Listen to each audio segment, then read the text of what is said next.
Thank you, David.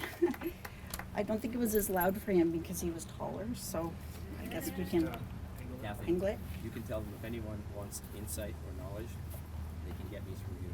Okay, so anybody wants insight or knowledge through from David, you can get it through me. I will make myself available to anyone who wants to come forward and find out the truth about reading. Yeah.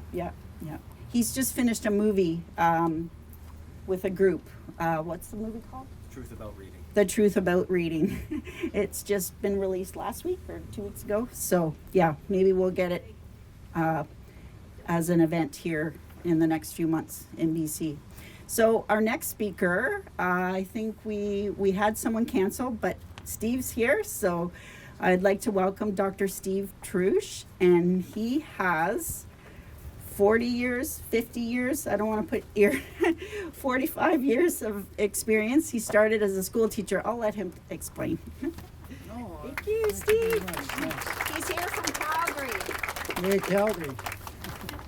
So the first thing I'm going to just say, though, is I think we all we all owe Kathy a big round of applause. Fantastic amount of work here. So I'm really pleased that she asked me to come and speak. I'm very honored. This is such a beautiful setting in a beautiful city, a bunch of beautiful people. I am very familiar with dyslexia, although I would not say I'm dyslexic myself, so I haven't lived the life that some of you have. Dave, you pretty much took my speech away from me. Thanks a lot. Sorry.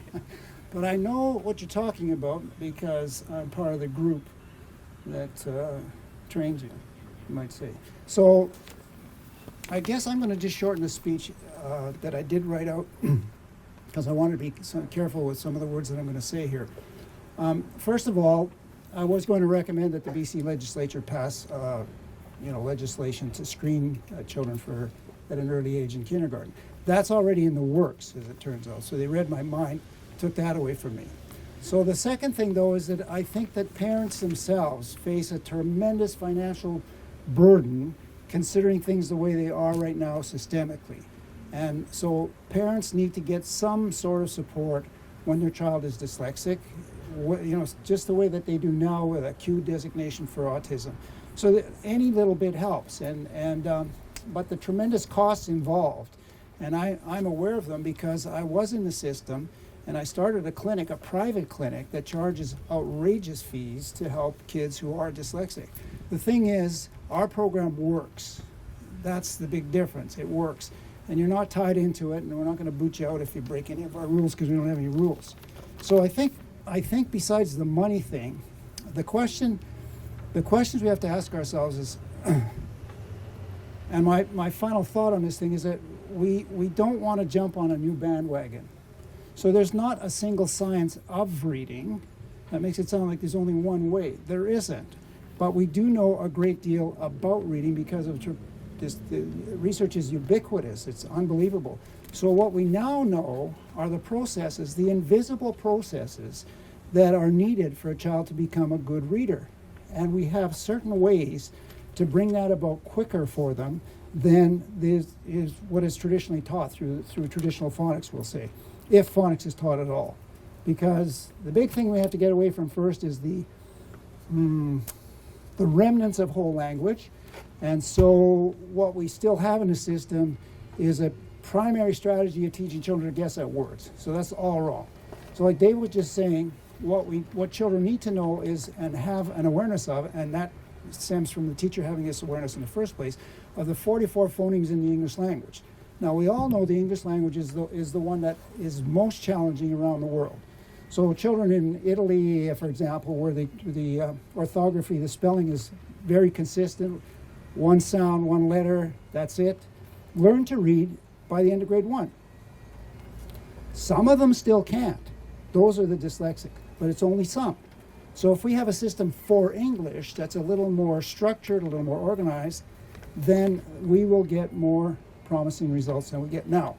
It won't wipe out all the problems, but we'll get more promising results. So I think let's not jump on the bandwagon. There's 3 important questions to ask, I think, at this point, once the legislation is passed, which I'm pretty sure it will be. First of all, what needs to be taught? When does it need to be taught? And how should it be taught? Those are the three questions that educators will face from now on.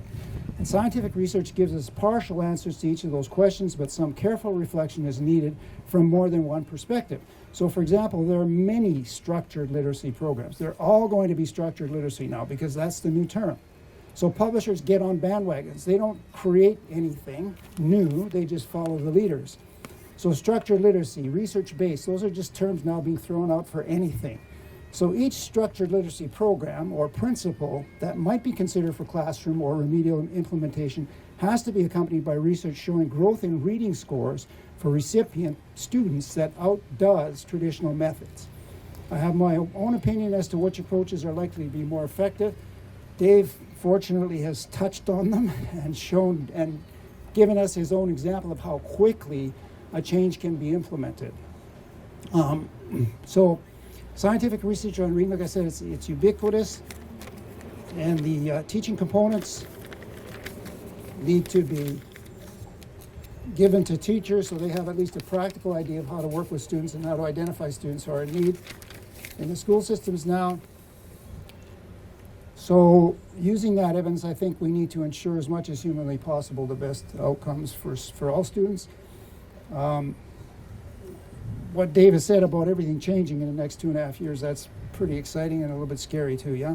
But there's much in the classroom that's already very good, and in our zeal for quick reform, let's remember to keep what's already there. That's good. You know, we don't want to throw the baby out with the bathwater as we typically do when these new waves come into place.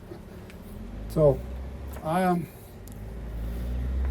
had an ethical dilemma when I started the clinic in the first place because I knew it was going to be an expensive proposition for parents. So the choice was to go back in the system and just be comfortable as a school psychologist and get all those holidays and good pay, or else, you know, become a crazy businessman, which I had no experience of doing, and just trying to help kids. And so I took that route, and as expensive as it is for you parents, I'm still glad I did it. So thank you very much.